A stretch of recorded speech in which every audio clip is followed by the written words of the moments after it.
What is up, beautiful people? This episode of the podcast is brought to you by Auto Skin Detail.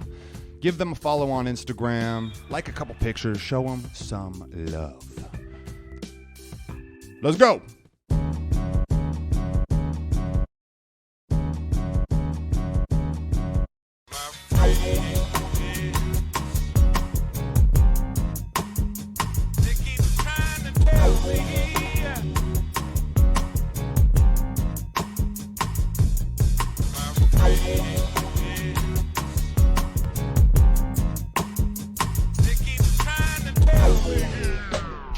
Yo, I'm just happy to be here.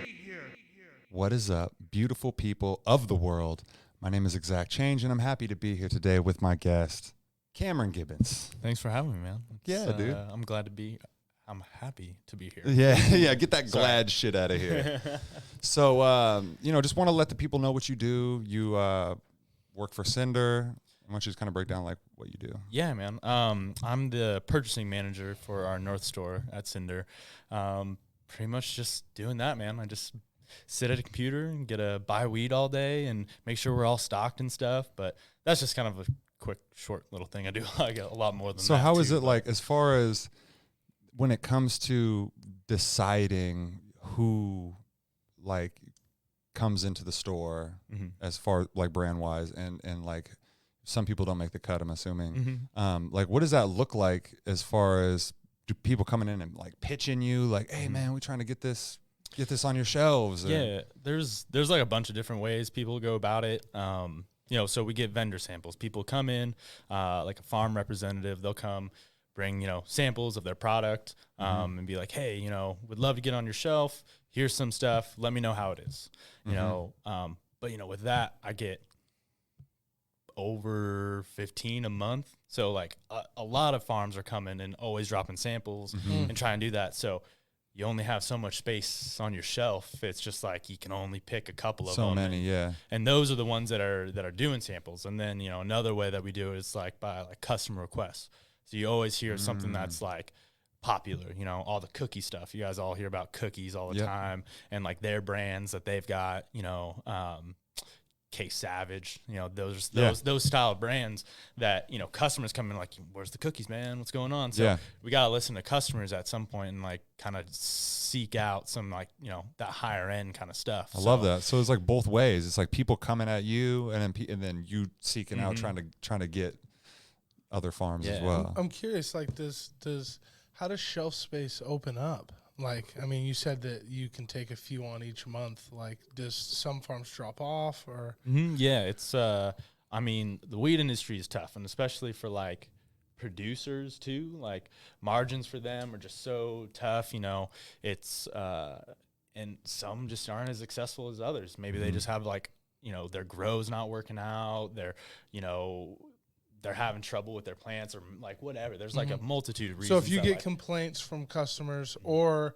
like you're just like, it's not anything that I don't already have kind of in the store. Like you have to kind of make a decision to kick them off and put somebody else on or. Yeah. But, I'd say that, like the one thing that I've really enjoyed being at CINDER is that they're really like relationship based. Oh, okay. So like with these farms that we're working, like our main goal is to like have like long lasting relationships with these like vendors and stuff. So we've had it in the past where, maybe a certain farm's just struggling, maybe, the buzz just not looking as good or whatever it is, we give them that feedback and we're like, hey, maybe, we can try to do something. We're always like willing to try, but at the end of the day too, it has to sell. Yeah. If it doesn't sell, we can't really do much to help them out. Yeah.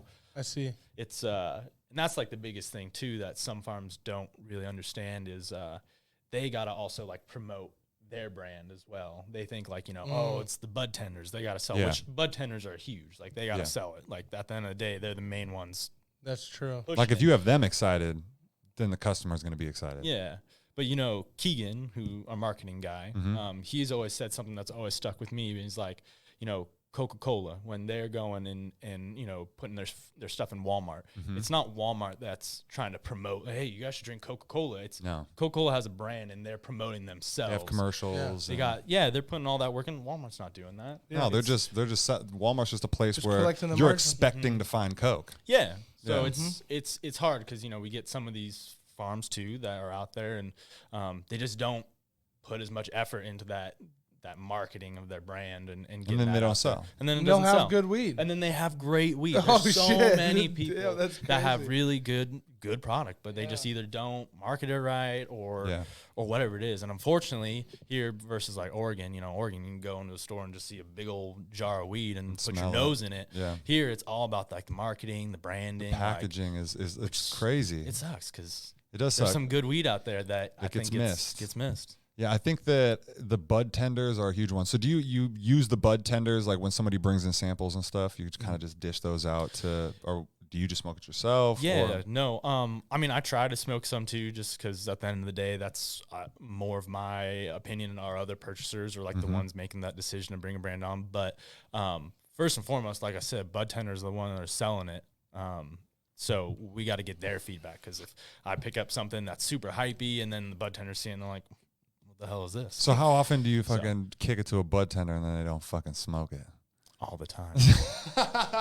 You would think you're in this business, right? And like before this shit started, you would have been like, man, if I had a job where my homework for the end of the day was they gave me some weed and said, go let me know how this is, you would have thought that was the best shit ever. Dude, trust me. And now people are so spoiled. It's crazy. They're like, you know, man, I'm going to get to it. Yeah, it happens all the time. It's crazy. And it's like, you know, we try to give other incentives to like get people to give that feedback, because at the end of the day, it's like we want to bring on new stuff, keep it fresh, keep it, you know, keep it exciting, you know, and we have so much just like other product, you know, we got to make sure we're staying on top of it. But yeah, when I don't hear back or you're just like nothing, dude. And you know, I'll say that's like another reason that it's really hard for the producer is you get all, you know, they say they, you know, go to 50 stores this month because they're trying to get into a new store.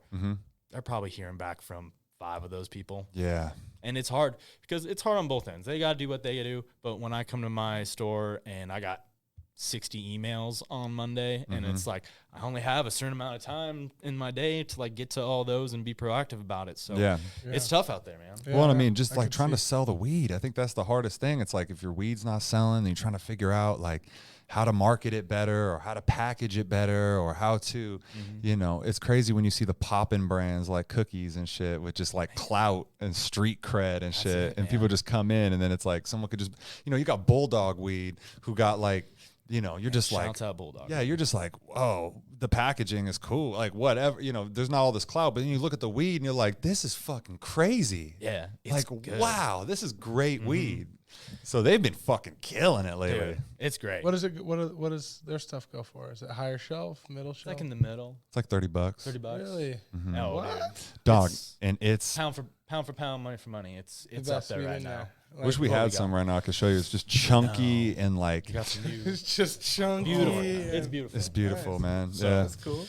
Yeah, man. It's been interesting doing this. This is like I was just thinking about it, and I think I'm like close to 3 years purchasing. Wow. So it's pretty wild. 3 years. Did you start as a bud tender or no? Yeah. Cool. Yeah, really short stint as a bud tender. Became a key holder supervisor, and then then like 6 months after that, or probably 6 months to a year after that, I applied for the purchasing, and cool. Just kind of worked out. That's beautiful, man. Yeah. It seems like you're like born in that position. I wouldn't have considered you a bud tender. That's funny. Really? Yeah. It seems like you'd always been purchasing. So he will pop out and do a little bud tender. Hey, once in a while. Shameless plug. Yeah. 2018, I think I'm second runner-up for Spokane's best bud tender in Linder magazine. Really? Yeah. Check it, man. Check the records. Check my stats, bro. Check the records. What's up with this wine? We should fucking tap in a little bit. Man. Yeah. Who's gonna do the pour though? I'm done. Well, let's get it open. Let it breathe in for a second. Okay. You know? See, I'm not well versed. It's not anything fancy. It's what is it? Rabble. It's like the. It's just fancy to me. I don't know. I got it because like the artwork is super nice. Dog, artwork, just like what you guys were saying earlier about weed, artwork is selling alcohol like crazy 100%. these days. Bro. Wine especially. Yeah, Wine, yeah. like you go to the aisle and like you just got all these There's different so kinds. many. Too many All- options. It's like yeah. you're just looking at this. I think more so wine especially versus like beer or like, hard alcohol. Cause like, I mean, they have all the same stuff. I feel like these are always changing. It's always like, And Yeah, like it the has that little Jameson, feel. the front of a Jameson bottle is like, just it's been the fucking same forever. Yeah. Like they're not getting artistic with it. No. See, wine, it's crazy because there's not even that, like, you have even less senses when you're looking at it to try to judge if it's going to be good or not. So I don't even know how to, like, buy it because I'm looking at it. dude, I just be buying it off the art because I'm just like, That's you can't it. see through the bottle. I No, don't that's know. Here's one thing that people say is if it has a screw top, that it's not worth it. yeah, And it's so untrue. That's what people Do you say. agree? I agree. It's not worth. I think it's worth it. No, do you mean? they say that if it has a screw top and it's not corked, that they're just like that's not wine you want to drink. I've had good wine with the screw top, but So, I'm also not a I'm connoisseur. like I actually found both. A lot of them with of course corks, but a lot of bomb wine is screw top. So you know what's what I mean? that stigma about the fucking? It's just like bougie, you know what I mean? Like, I you gotta mean, have I'm a talking core. about- I do for sure. And you know what? yeah. I'm just not well educated enough on wine to know Yeah. like what's good, Me what's neither. not good. and y'all Me both neither. more educated than me. But So what the fuck the does funny that thing mean? is what I'm hearing is both of us drink wine, but we're just not educated on like, what would be good wine and what would be bad wine. I've never went have you went wine tasting? No. Me neither. But I've got a buddy who that's his job. He works for a wine distributor, brings in wines, tastes wines all day. That's what we need and to that do. man knows his shit about wine. And We need to do that one of these days. We need to have some sort of like, where we go out and just really do the wine tasting. heck yeah. No, I know. I've heard that you just can't like drink it all day. At some point, you got to be like Yeah. spitting it out because you just get drunk as shit. Like, Yeah. I heard you spit does it wine first. gets you and kind of faded, huh? Yeah, you spit Oh, it yeah. first, then you drink later, is what I hear. Huh. People So say. you spit it in there and then you drink the spit later? No. Just like the first few types of wine that you try, you spit it. Oh, okay. And then later throughout the day, you start to drink it. Because that shit'll creep up on you, huh? Yeah, because Man, by the time I'm drunk. Yeah. So yeah, let's serve it up. Yeah, Then. yeah, What's yeah, up? Because yeah, I'm gonna be honest with you. We're usually straight up in the damn Whiskey. in the whiskey. Did we even and rinse we're- these? We're in the vodka. Now we're getting fancy There's still today. Yeah, mine had a little something in it. That's fine though.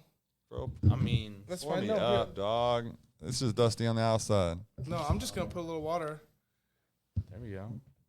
But I mean, I don't know how we're gonna work that one. What? Drink I the can water just rinse now? that out. No, just rinse that out real quick. Word up. Good looking out. Okay. Wow, dude, what a gentleman.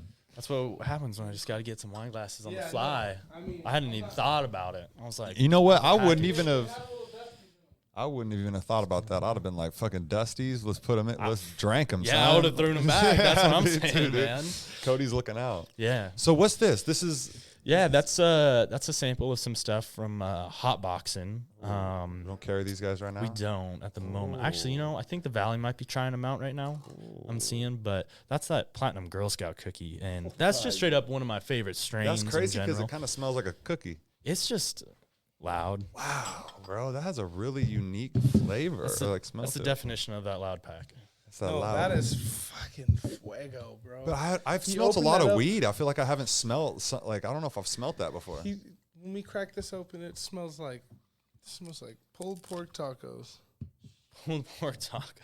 Is that what you get? I'm just saying, like it literally just is so stinky. It could be an aioli. It could be a fucking slaw. Oh, It is just fucking. oh, getting them little droplets in there. Oh. All right, boys. Yeah, well, hey, cheers. Cheers Appreciate to you having me on. episode something.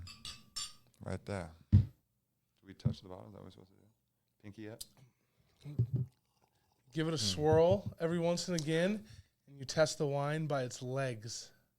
Okay. Oh, yeah, I know that's a thing. Okay. Give it a swirl. Don't let it come out of the cup, and then you see the legs coming out. What's But, legs? like, I don't know what it's like. I don't kind know of like why the or droplets what the kinda legs coming would down do. on the Oh, thing. so on the it's You like can the like see. residue. Yeah. Yeah. And But I that'll have tell no you clue. that'll tell you the quality of the wine. Okay. So no legs. But, on like, First of what's it all, supposed to look like, though? let's work on a spin, And so set it down. These First, might set be it too down small and let's go like glasses this. to be. Put your fingers right here, right? Wow, that was a spin. I was scared, but You can fucking scare me, bro. That's how you work. That's how you start your spin. I'm And just then gonna once do you that, and man. then once you get rolling, you get that same motion up top. Oh, so he holds it like some type of. So, but do you know what it's like? What's supposed to look like? Like with the to leg? tell the difference. Yeah, I know the term leg. I just know. And then when we get to legs right there, that's where like I was like, I know this and I don't need to listen no more. I know the term and I don't know legs, nothing baby. else about that. But you're already like a notch already ahead. Yeah, like yeah. above us. I was like, I don't know, man. That's all I'm going for. It's just So who taught you that? You have never been to a wine tasting. Where'd you find legs? tasting. God, now that I said that, I might have. But I definitely didn't do it right. Like, I have not wine tasted correctly. Really? I definitely probably went to a winery and sipped a wine or two. But like, wine tasting is like, they show you it all. And you figure out what kind of wine you like. Because I don't even know if I've ever had a white wine before. And that's the whole thing about wine tasting is like, you'll get in there and you'll be like, this is what I normally drink. And then he'll give you something way different. And you'll be like, what the fuck is that? I've heard of like people like asking you like what your favorite kind of foods are. Yes. Ooh. And they'll like kind of like figure out which kind Because of it's like a palate it is, pairing and then- thing, oh, yeah. right? Yeah. I was just thinking it'd be time if you could do like weed pairings. Like Gotta be something like that. like with weed food With and wine. and wine. 100%. weed and wine. I actually just had one of the questions they asked me on this podcast I was on last night. They asked me, I know that you like coffee. Like, do you have like any certain roasts that you pair with your weed in the morning? And I was just like, no, but that sounds tight. You're like, I'm drinking Folgers. I am, dude. Yeah, I know you. Best part of waking up, bro. Like, I don't like buy the, beans and all that. I like that, like when you go and they grind your own coffee in the grocery store or whatever. That's what you do? Yeah, you know what I'm talking about, right? Where the beans, you put them in a bag and then you put them back in the machine. That's when that hits. My mama just grinds them at the house. She got the bean grinder. She just does it all right there. Yeah. Very I got nice. a little grinder at home. What do you do? You use guys do? French press, or That's what I what was do you gonna say. No, so I actually don't drink coffee. At all? I drink decaf coffee. I actually got like a little heart thing. Oh, okay. Yeah. So no caffeine. So no caffeine. It sucks. I've been like 3 years now. Oh, okay. And when I get caffeine in me, it just wrecks my day. Does Really? it? Oh, What, yeah. like too much? Like I just get super jittery. Like Really? my heart starts skipping. Like, Really? What did you notice because of coffee, or like were you? Is that something that somebody said? Like, okay, no coffee. No, it was like, like three or 4 years ago, I started like having like these heart palpitations, and I just would notice like some things kind of made it worse, and like so just going from there, I was like, stop all the stimulants, Yeah. get all that down, and And then Yeah. you actually got like diagnosed by a doctor and stuff. yeah. I mean, not necessarily. I mean, they never tell me anything. I good know. answer. It's like nothing. You never get a straight answer, but Yeah. I'm basically trying to get a diagnostics like through you. Like I got the same problem. I feel like, No, I'm like, so where'd you go? Like, what they pretty much told me is I got AFib, atrial Okay. fibrillation. And honestly, he was like, most young, healthy people, like, I run a bunch, I try to stay at least somewhat active and stuff. yeah. And he's like, it doesn't affect a lot of people, but Cool. like, it's something to keep aware of. And, like if I don't drink enough water in the day, if I don't, eat enough food, like I can tell. So I just gotta keep myself right. That's how it is for me. Even if I like at the age I'm at, because I'm 34. So if I don't drink like enough water, like my body's like screaming at like me, hurting.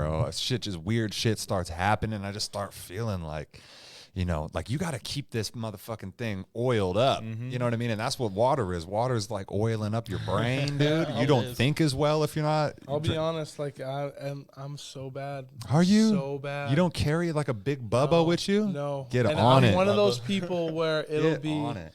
it'll be 2:00, 3:00 in the afternoon, and I'll be wondering why I don't feel well.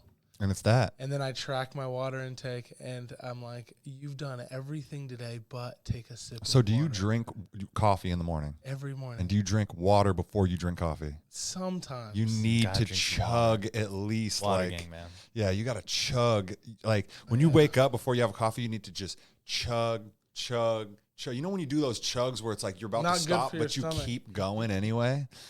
No, Yeah. big water chug, bro. Just I hit that. Definitely. You know where that chug where you can feel it going down your face. You know what I'm saying? Yeah. Where you're just like, I just drank a lot of water. You've always been a big water. You've always had That's your why I got canteen that with fucking. you. That's why I got that fucking porcelain skin. You know what I'm saying? That's why when you told me you were 34 yesterday, I was like, you're not. Yeah, exactly. Well, maybe that is it. It's the water. I think Keeping that the youth. it helps your skin. It helps. Yeah, That's it helps. true.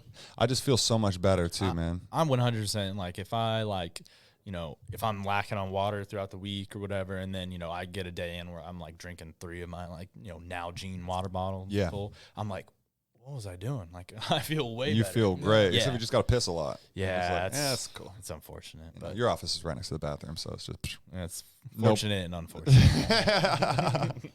That's fortunate and unfortunate.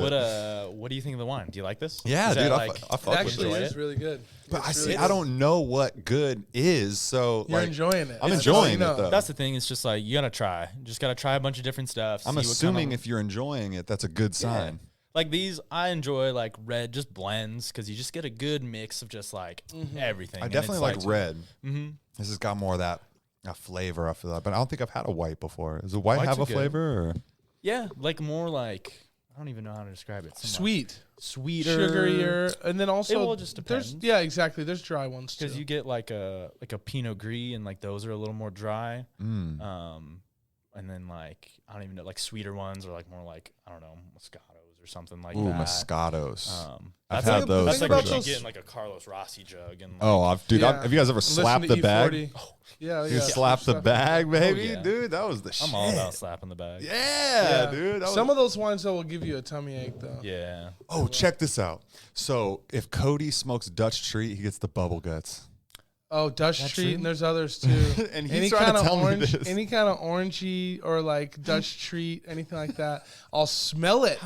Zach will crack the bag open, and I'll be like, "Ooh, bro, that gives me the bubble guts." Like I don't even. How is that? What? I've No, never heard of that. I've never heard of that. Oh my god, it just turns my tummy. And I'll literally have a blunt roll, and he'll like do a dry hit, and he'll be like, "Bubble guts." Yeah, that's the. I'll smoke it. I was but gonna I'm ask. just I was saying, like, do you pass on it, or do you like? No, gotta, I'll it's like, smoke it If for you're out in the sure. woods, you're not smoking a Dutch Treat. Good You- point. If right? okay, here's the answer to what you're saying. If somebody bought if we went camping, someone brought a zip, an ounce of Dutch Treat, that would suck. I'd you're be like, stuck with it? I'd just be shitting all over the woods. Using some leaves. So check that out. That's What some. is this? That's some mint chocolate chip and gelato. That's called It's It. Oh, it's it. Yep, and that's from House of It's Cultivar. so good, man. It really is amazing. Yeah, People- break it open. Break it Yeah, open yeah. and take a fucking a real smell of that, Oh bro. wow, I made me yawn. This is I love this strain. I got I it the love first that time it strain. came around, and it was And this time around too, Better? it was just Last time? It's just perfect so. right now because I copped it from downtown. I think I got like an older batch after I Did had you? it one time, and I was like, oh, this is kind of dry. Mm-hmm. But like when you get it when it first comes in. That's it's dry. so good. No. I was gonna I just say. got the same strain at one point in time, and it was just a little. It wasn't as like it wasn't. This is like perfection. So Yeah, I know we got like all their like super nice like exotic genetics in right now. It's that Grain Crew line that everyone's loving, but I think people are just sleeping on cultivar in general. Yeah, Just I want to try that Skittles back cross that we have. that looks super good. Check And this they had one out. that whatever it was like the Woody or something. That was really good. Oh, the Woody yeah, the Woody. melon. Yeah. So that's the Wet Betty. Oh man, see. Yeah, that Wet Betty from that Speak of that. exotic crew line, and that's a Grease Monkey, which I just found out Grease Monkey that strain is fucking amazing. So it's Gorilla Glue and I fucking know it's Gorilla Glue and something else amazing. I can't think of what it is either. Ooh-wee. Grease Monkey was a super popular strain when I first started working here. Really? I'd never heard of it. I thought it was like an old. No, there was an extractor, Kush Valley. They used to have a Grease Monkey like all the time. They always had a Grease Monkey. GG4 and Cookies and Cream. Oh, word. Yeah. That's not. I thought that's what Starfighter was. So let's find out. Oh my God, bro. That smells so side good. broke. Why are it. you yawning? So every Because time he that- smells the weed, he yawns. That weed right there made There's me certain yawn. ones that get them the yawn, some give them the bubble guts. This weed makes me react. Very You've got- affected. You've got Yes. some, like physiological things that happen to you with weed that, like, I've never heard, and it's, yeah. Yeah, it's interesting. It's No, I don't get it either. But the bubble guts thing is definitely true. That weed, I would smell it. It's just like, oh, that's definitely gonna put me to sleep. Damn. So Starfighter is Alien Tahoe OG and Lemon Alien Dog. Never mind then. Wow, There's some other strain I'm thinking of. those alien strains. Yeah, top me off a little bit too there. This one's good. Yeah, that is bomb. Yeah, Ooh, the sound of dude. the wine going in the glass. Oh, yeah. So, one thing, just kind of touching on what you do, like, you know, I feel like the consumer doesn't really know how weed comes in. You know, like they're just like, oh, they have this or they have this, and like I also feel like, I mean, obviously, you know, you get paid for what you do, but I feel like you don't get enough credit for like, you know what I'm saying, for like hand picking some of the best shit in the store. Like especially right now, we have so much flour, so much good shit, and then so much the oil that you get, like with the cold smoke and the refined, like you always just keep the best shit on the shelves and shit. So, I don't know where I was really going with that. I guess I just want to show you love for that because I appreciate it. Yeah, I just feel like you're slept on. Well, yeah, man. I mean, I could just give you a quick, brief thing about how like I just order stuff. I mean, I pretty much like, you know, I think people just think like, oh, you know, a customer comes in, I don't have a certain strain, grease monkey, whatever. Like, yeah, you need to tell them to order that. Well, all right, if someone's growing it and we work with them and, you know, all these other things. And, you know, a lot of times I just get an email with like a menu on it with a select certain strains. Then it's just like, all right, I'll pick some of these. You know, a lot of times they put out 10, 12 strains at a time. It's like, well, I can't pick all of them. I just got to pick maybe 6, you know, and try to get some different strains that maybe I don't have from a different farm already. You know, a lot of people grow like all these cookie strains or, you know, maybe if it was like a super lemon haze and, you know, we've got one from Root Down and we got one from someone else, I'm probably not going to order super lemon haze from a different wedding farm, cake. or, like a lot of people yeah, doing a a lot wedding of, cake. almost everyone's doing wedding cake, you know? So like I try to keep wedding cake only from like maybe 2 or 3 farms instead of like, I could probably have it from 10. Okay. You want to have like a good variety of stuff, and then, you know, you'll find out, you know, I'm obviously going to keep the Good Earth wedding cake in stock because like that's, in my opinion, one of the better wedding cakes that we got rocking. But so yeah, it's a lot of that. There's like, you know, online marketplaces where they just got like a menu, and I just click and drop. I'll take 5. I'll take whatever it is. That's fucking so dope. So it's, you got to have all the credentials. Obviously, you can't be a regular person. I can't just be on there like send me a menu, bro. You got to have a license number. Is this stuff dropped off, or they don't ship it yet? Right? No shipping. It's all like they got transit companies. Some farms just have a transporter themselves if they're big enough. Yeah. They just deliver it. I fucking respect it when the dude who grew it just pulls up and he's just like, listen, like, hey, like, you know, like Budweiser and shit. Like those guys just pull up. Oh, yeah, man.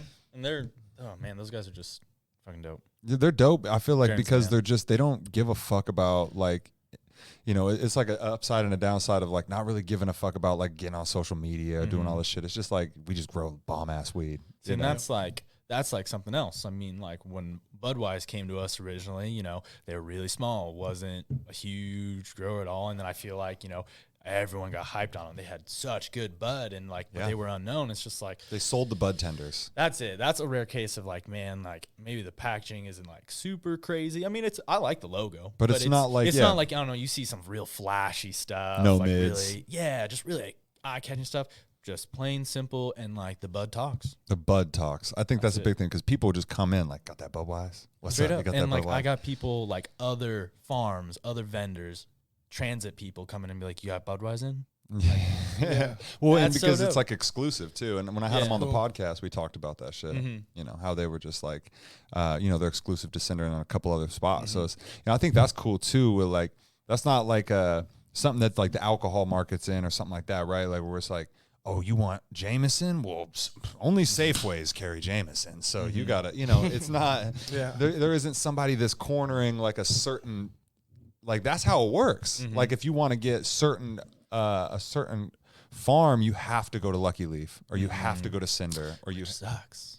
I think this is so because it should be everywhere. It's understandable for like a business to want to like have their own, you know, the exclusive, you know, we only got Budweiser and bring them in and stuff. But, you know, at least like how I've learned through CINDER and what CINDER does, like they don't really care about exclusive stuff. Like if they're carrying it at the Nugget or if they're carrying it at somewhere else, like that's cool. Like CINDER like does it on like that experience you get coming into education CINDER and like, you know, having a service. good, you know, conversation with, you know, a bud tender, you know, you're not just going to a case, taking a number, going in line, getting your stuff and leaving. Like, and that's how it is at a lot of places. Yeah, and for people literally come in and they say, God, I got a place right down the street from my spot, but I just like to come here.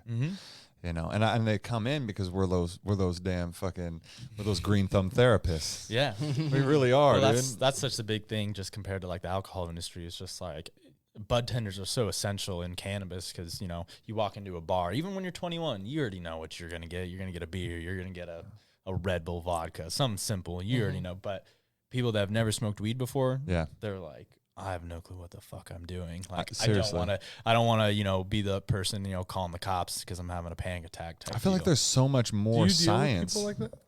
Like what? Like people who are smoking for the first time? Bro, sometimes I pass some of this weed that we got on the shelves to people, and it seems like their first time. Like last night when I fucking pass it around the podcast, and people that I swear to God, I'm like, you guys smoke weed. I know you guys smoke weed, and I pass it around, and they're fucking forgetting what they're saying. Yeah. They're getting flustered, and I'm just like, damn, bro. Like we get a lot of older folks that come in and like, you know, and their time was a little more taboo than it is now. And you know, my folks were one, you know, so you had to introduce them for the first time, or like to get them high again, like.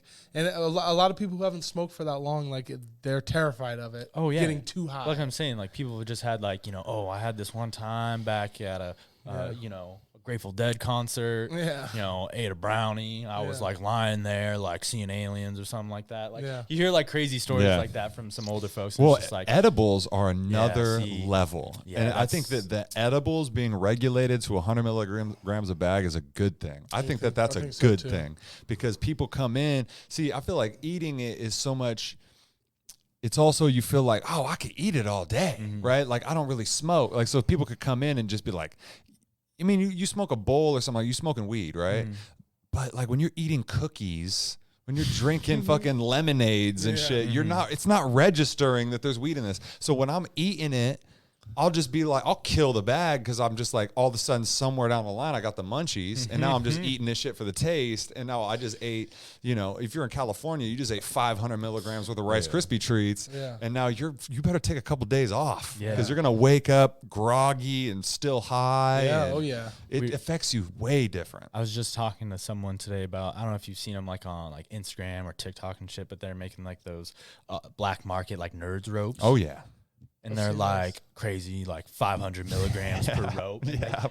They're like they're black market, so like they don't have to do like no copyright infringement. Or anything. He knows that shit fucks you up. And the package looks exactly like a nerd's rope. Like if you were like a kid or something like that and didn't know, like it would fucking kill you. Oh, could you imagine if you found that shit and you were just like, oh, nerds, fuck yeah, and then you're just like, whoa, these nerds got me feeling crazy today. Yeah, man, I didn't see that. But and that's always you know, the candy and stuff like that, you know, it's definitely like that's why I'm happy because 100 milligrams to somebody who doesn't smoke or anything like that could really take you to the fucking moon. Oh man, remember I one time I had a really bad experience and the first thing Zach said to me was, I was like, I only ate half of it and I saw the devil, and Zach goes, first thing he said, where's the other half of that? Where's the other half? I gave it to him. Zach, no, didn't see anything. I love that shit, bro. It was like a 200 milligram like brownie or something. Man. These dudes got me on the fucking putting the fucking oil on the shit and just eating it, bro. And I was just going to the moon, bro. And fucking Tyler told me that he took a fucking like Sticky Dan told him to take a whole fucking thing of RSO to the face, and he ate the whole thing and said he went on a spirit journey. Yeah, see, that's when you get up there, you go on a journey. That's crazy. Straight up, that's like crazy. The most I've ever eaten was probably 200 milligrams. And how was that? I was maybe on some other substances that I won't disclose, but I couldn't tell you. The reason I like edibles is because you can eat it and then forget about it. And I'm talking about going in sober, like dead sober, haven't smoked, and you eat some edibles and you go about your day, and then like halfway in between an action, you're like, oh, hey. And it just hits you in the eyes, and you're getting those exciting butterflies, and like it's really a different experience. It is. But you know, I will say that if the one people that the 100 milligram does hurt is like the medical community. Like, so there's, you know, folks that'll be coming in, you know, like cancer patients, like people that need like people like I'm hurting, that need like 100 milligrams doesn't touch them. Like that they need like that absolute, and they can't get it anymore. Like a lot of like originally when like they were making these crazy high end edibles, you know, back in the day, and like they had these things called there was like cabbie rolls or like Chiba Chews. Foo bars. Oh, I have heard of Chiba Chews. Yeah, I think they're Chiba actually Chews. a brand nowadays, but They were so you take just a little Because corner off one. you work in the medical shit, right? Yeah, I used to work in a dispensary in Seattle. oh really? Yeah, back in the day. But like the small dose, and it was like one candy too. Yeah. It wasn't like you had a 10 No. pack. It was yeah, one candy, 100 milligrams, Yeah. 200 milligrams. Yeah. and wreck you. Like that's But that's where it was because that's, you know, that's not for recreation. 100%. But that's what I'm saying. There's like no difference in like I-502 cannabis. And that's why it sucks that I-502 kind of killed off medical, because they really should be two things. I agree. When people are coming in and they're like, dude, what do you got for fucking insomnia and back pain? And I'm just like, dude, people that come here come to get high for fun. Yeah. This is recreational cannabis. Yeah. You need to be able to go somewhere where it's like, I can't go, and they can fucking help you. You know, That's and, crazy. Like when you put it like that, it makes so much more sense. you know, Like someone really comes to you with a problem, They- and you're like, every I'm not day. solving problems. For sure. I'm just getting people high, bro. I mean, I see Like, like, you come know, on. it's like that. I worked at the Valley store, and we got all the people from Idaho, and of course they're stopping because they can't Yeah. get it over there. But you know, seeing older folks say they've got cancer or whatever, and like buying their max limit on RSO because that's all that they can get, and that's for sure the strongest thing. I guarantee those people are struggling eating that. So Yeah. like, if it was like in a nice candy or something that they get down, like How much is the RSO, like the most you can buy? it's like it's a concentrate, so it's Like 7 grams. You can buy 7 grams at once. 7 That's grams it. of Yeah. But still, that's that's 7,000 milligrams of THC. 100%. But like I'm saying Whoa. though, is like Yeah. those Yeah. people need it. So if you're taking 100 milligrams a day at the base, that's what only lasting you 17 No, days. man, it's just not. Damn. They should just have something for those people specifically, because we can't help them. No. And it shouldn't just, I'm all about, like, not political or nothing, but just like in a balance of like, yeah, motherfuckers got to make money and there's a business, but then we also got to like make sure we're like taking care of people. Yeah. I mean, we're deemed essential, Yeah, we're deemed essential, which is crazy. So It's crazy. that's got to have some medicinal or some benefit 'Cause it's to just- humans, obviously, if we're essential. I don't know how that happened. Honestly, I wish I knew like how all that transpired, because when you step back and you think about it, and it's not that I'm not happy that we're essential. It's just that I'm like, Really? it's just wild to think that like recreational cannabis is essential. Essential. Well, motherfuckers, why were you busting me when I was skipping school getting high and shit, bro? This is essential, man. This is going to be essential in 15 years. I think about that all the time, because when I was in college, went to college at the University of Idaho down in Moscow. And what year was that? That was in 2000 from 2012 2014. Okay. There. And going back home, just got pulled over. Buddy was like smoking in the back, which was dumb. Come on, I know better. When you're smoking in the car, it's you can't get away from it. Just can't. But luckily he smoked all the weed, so that worked out. Oh, so it was the last of it. But it was, got pulled over, got a paraphernalia charge, having a pipe on me, having a judge going to court and being like, you're not going to do anything with your life, like if you keep smoking weed, if you do this. I'm like, look at me now. Yeah. Like, you know what I mean? Like, it's crazy. And I mean, like, one thing I want to know is like, how much weed do you really smoke? I feel like you don't smoke that much weed. Not a lot. I don't think so. You're not smoking weed all day. No, hell no. Like, if you have a day off, like, what's your weed schedule look like? Like, you're not smoking till the depends. evening, or like, do you ever wake and bake? Sometimes. I do sometimes. I think my weed intake fluctuates, because I'm a big believer of having tolerance breaks and keeping that. I think it's such a good mental exercise, in my opinion. Dependency is a thing. You get dependent to anything. Oh, yeah. Coffee, whatever it is.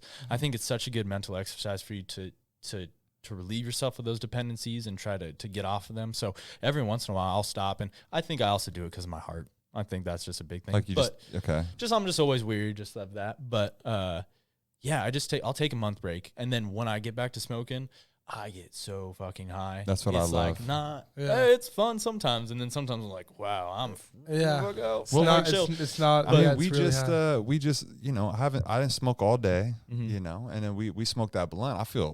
I honestly, it's crazy because sometimes I don't even feel too high or nothing. I just feel even keel. See, so I'm back in my rotation. I've got like a wave of like my smoking. So I'll go for like, a break, and then I'll be like smoking a bunch, and then I'll start maybe going on break. So what's I'm a break? I'm about like right here. You're going up? Coming up? I'm been smoking a lot lately. So what's the what's a break look like? Is that a fucking, because for me a break is 10 hours. well, a sleep plus 10 hours. Yeah. I think it just depends on like where I'm at, maybe what season it is, but I'll take a month break. Like, and this isn't like any month, like you'll wake up one day and decide, or do you know kind of coming up? I'll know coming up. I feel like good. Yeah. And like, do you plan it like I'm doing a month, I'm starting on this day, I'm stopping on this day, or you just like I'm just not gonna smoke weed? I'm just gonna do it. It's just like I'm just not gonna smoke weed for a while. Yeah. It doesn't. I don't have an end date. I don't have anything like that. Bro. But it always is just like a nice little it's usually like a month. Or and then something you don't. like that. And then you don't get 4 days in and just be like, "Fuck this." Dude, I will say it's that first week. The first week's the hardest. And whenever I stop smoking weed, it's really weird. It's almost like I've got stopped smoking weed. I'm good for a day. My like day 3, day 4 in, I get really like foggy. I get really like a hazy kind of like I am stoned, and I have no science backing in this whatsoever, but I almost feel like it's like that extra stored THC and like my fat cells, like releasing itself and like me like detoxing. But I just am like real fucking hazy for like 2 days, and then I'm good. Bro, if I take a day off, I feel high still. Like a lot of times I'll be sober. You remember when you were a kid and people would just be like, "You're gonna get perma fried." I think I'm that. Because I, for real, like when I'm not high, I'm like, I think I'm kind of high. Yeah. Like I can't even tell sometimes. Like I'll have to literally, the only reason I know I'm not high is because I'm like, I didn't smoke today. But like, if you weren't to if I didn't know, I would be like, still high? I don't know. For real, bro. Like I feel like I've smoked weed from when I was 16 years old, and I'm 34 now. Every single day that I was allowed or that weed was available, I smoked every single day for that many years, bro. Wow. So I do definitely like, and dog, I got to be honest with you. I have never willingly taken a month off of weed. Ever. Yeah. But you know what? I think that's such a testament to like the stereotype of like people that use weed or like use cannabis. Yeah.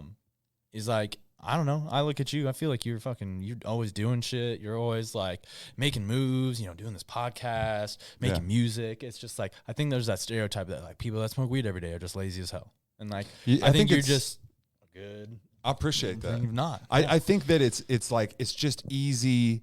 And I feel like when you first start smoking weed and you don't know how to like operate on weed, so you're kind of just, you smoke. And I remember when I first started smoking weed, it was like a psychedelic. I was smoking. I'm like, whoa, this is crazy, right? Yeah. So it wasn't until like later in my life that I could like smoke weed and, or just like going disc golfing and appreciating like a hike with some weed. And, because weed really was like, I would smoke it and I would just be playing video games or I would just be watching TV, just the typical stoner shit, right? Like have you guys seen True Romance? Have you guys ever seen that movie? God, I've tried to watch it. You need to watch it. But in the movie, fucking Brad Pitt is just like, he's a character. He's like a character of like very few words, bro. And he just lays on a couch with like one of them honey bear things made out into a bong, and he just sitting there smoking the whole time. Just, what's up, man? You want to watch some TV? Like, and that's how people think stoners are. And that's how I feel like when you first start smoking weed, that's kind of what weed is. It's just like when you're ready to relax, you smoke weed. And like, that's the other thing when like you got people that's like, oh, weed is bad and shit. It's just like, well, alcohol is bad if you wake up and drink it. Yeah. It's like, oh, I'm going to work. Let me get a shot. Like, For sure. then of course, you shouldn't do that, right? It's like everything in a little moderation. Little moderation. Just a little. But it's got that dependency because I definitely can't go a day without weed. Like when I come home at night, the thought of just like, I'm just going to just gonna ride this. But there's out. people that can't go a day without coffee, and it's the same shit in my opinion. You know, and I can go a day without coffee, but I just don't want to. I know. But that's just that's the same thing. So when with you weed. come back to smoking weed after being a month off, are you ever kind of like thinking to yourself, I really don't even have to do this?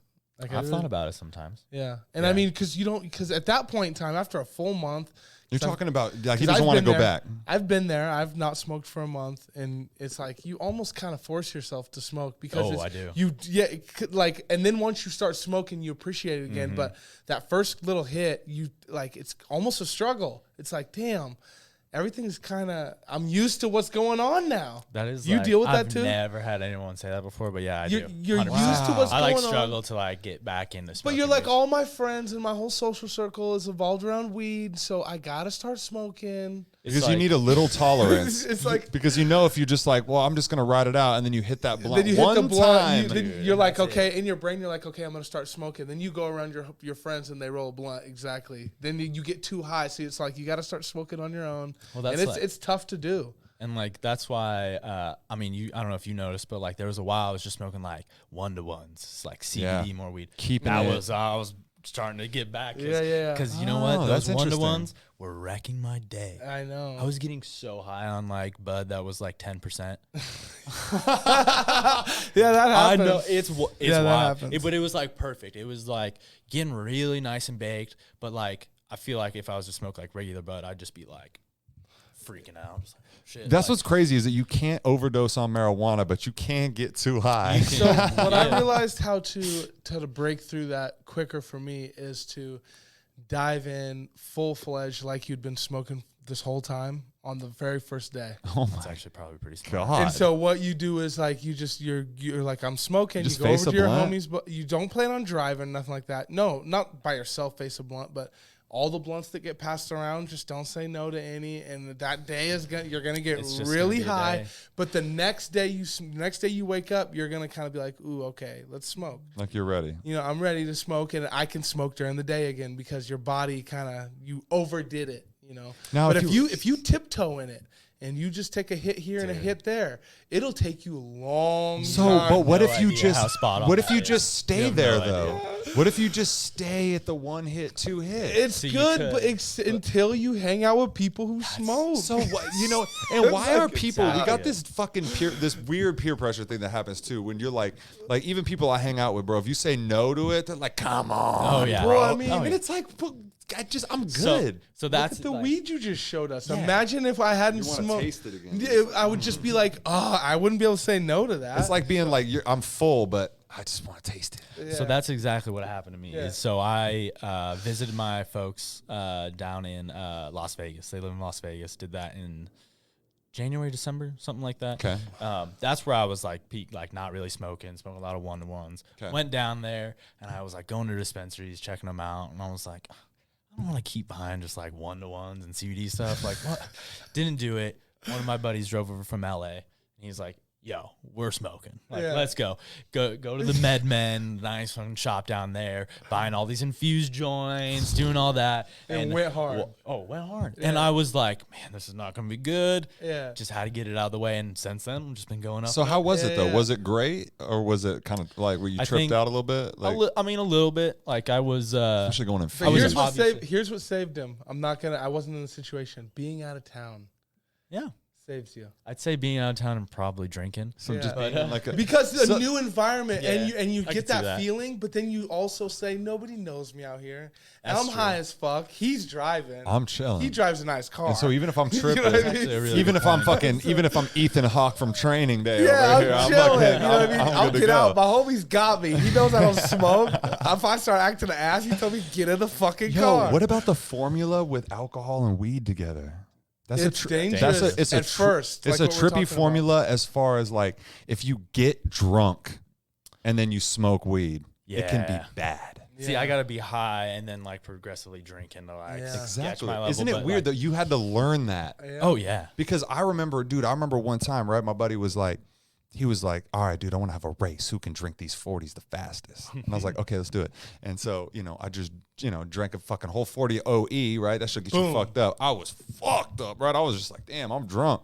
And then, and he's like, let's smoke a bowl. And then I just smoked a bowl. I didn't think nothing of it. I was like, fuck yeah, I want to smoke a bowl. That sounds great. And then you smoke a bowl and then just annihilation. Oh, yeah. And then all of a sudden you're sitting there.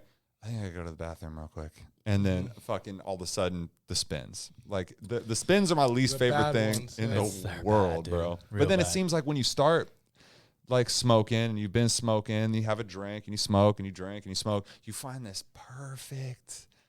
It's a good vibe. It's just like you're in there, just a little wavy, a little just like ride the wave back, and then it's just like for me, honestly, like smoking a little bit like helps me drink more. Yeah. Like it's just a little bit, and like maybe I want to go out and like. So it's a precursor to your drinking. You'll smoke like first, a little bit, like just real light, just like super light, and like I go with like out with some friends and they drinking whiskey drinks and shit, and like I'm not a big whiskey fan. What do you drink? I want to be when so it's bad. Not wine. I try to. I want to be so but bad. It's just tough. I like drinking like rum, like kind of drinks or vodka. I love rum. I like gin. Gin's good too. I like a good little Tom Collins. I always a Tom Collins, baby. Oh, my buddy who works at Durkin's right across the street there. Oh, I love Durkin's. Makes a mean Tom Collins. What's his name? CJ. CJ. We're gonna check out downstairs in their little speakeasy kind of bar down there, and he's also at the Volstead. Oh. Shout CJ. out CJ. He's a great bartender. Making him Tom Collins. Oh man, okay. He makes so many good drinks. He's like one of those fancy guys. Really? Oh yeah, dude. Got his hair cut good and got an apron on. Oh, dude, yeah. I gotta have him come on this podcast. Make me fucking make a couple drinks, bro. Oh, dude, yeah. We'll have to hit him up sometime at the Volstead or at Durkin's. Get some good drinks. Dude, seriously, I love Volstead too. Volstead's my spot, dude. Is it? Volstead. I love the Volstead. Dude, we have some fucking cool spots here in Spokane. There's some really cool bars. I like some little, and that's just a little joint too. Yeah. That's like nothing crazy, but actually, I don't know. I was gonna say they got like the little popcorn machine, but I don't know if that's gonna be a thing anymore after COVID. I know, just putting your hand in the popcorn weird. machine. That but all like they got that. Normal. Yeah. What's your go-to? What's your go-to little local hole in the wall alcohol spot? The other day I went to the LK. I fucking love that place. And I had a really good time. I sat in a little booth in the corner, and you sit everywhere you sit, you can people watch, which is like, who doesn't want to people watch? You know what I mean? I love it down there. We went to the Elk recently, but right you there. know what? I miss Elk Fest. Y'all ever go to Elk Fest? Fest? Yes, Elk Fest was sick, man. I do miss that. Best, dude. It kicked off the summer. It kicked off like every year. It was like, oh, it's Elk Fest? Yeah. Sick. And then you knew after that, for every weekend, there was going to be something They to do. canceled it like pre-COVID, right? It was pre-COVID. Like before. I think it was something about like the neighborhood was like didn't like it. Something about extremely loud. Fucking it's gentrifying the fucking neighborhood. Now everybody's too uppity for the cool artsy shit that Spokane has to offer. And they got some like good music to play through there. Yeah, like a lot of really good spiders, bunch of stuff, like local stuff. We're like, it's crazy that Spokane is home to so many, big things like Hoop Fest and Bloomsday and and then there's all these like little things like Volume Music Festival, Elk Fest, things that are just staples here in this city, and then you go other places and people are like, what's Spokane? And it's just crazy that there's little Spokanes everywhere with little cool fucking artsy things. And I got God Feedy coming on this podcast. You know who that is? So that's the dude who does all the murals around town. Oh, so word? Yeah, so any of the murals you've seen, if you've seen that one on it's like Monroe right next to like Quick's Barbershop with the like, it's like a whole ass it's like a girl driving, there's like a sunset and shit. There's you've seen Easy ET, right, on the side of the that tattoo shop right on Northwest Boulevard. Yeah. So he did that. Okay, word. And you seen the pixelated Jesus? Yeah, he did that. Oh, word. Okay. Yeah, so this dude, he's got some cool shit. I've seen that. Damn. Yeah, he does a bunch of like That's these anytime these big murals that you'll see, it's like that dude. Yeah. And man, it's just like that's what adds to the city being so fucking unique. That's man. what I like. What did they do? That Terrain.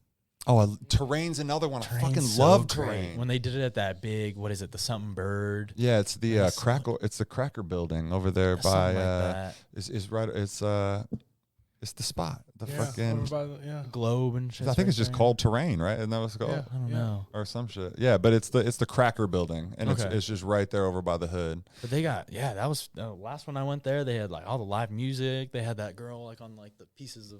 You remember that She shit? was like wrapping around and stuff. Dude, and, like, I missed You, that. Yeah. you weren't there at that last No, one? no, I it was like didn't all go the last year. art It was like installations and stuff. That was in there, 2019, too. huh? I think. Yeah, Yeah. It was like right before, the year before COVID. It was sweet, man. And It it's was so free to sick. get in. It was free. They have like a bar in there. You can grab a drink, walk around, check out the art. and That's stuff. awesome. They had this one thing where you like it was like a white box.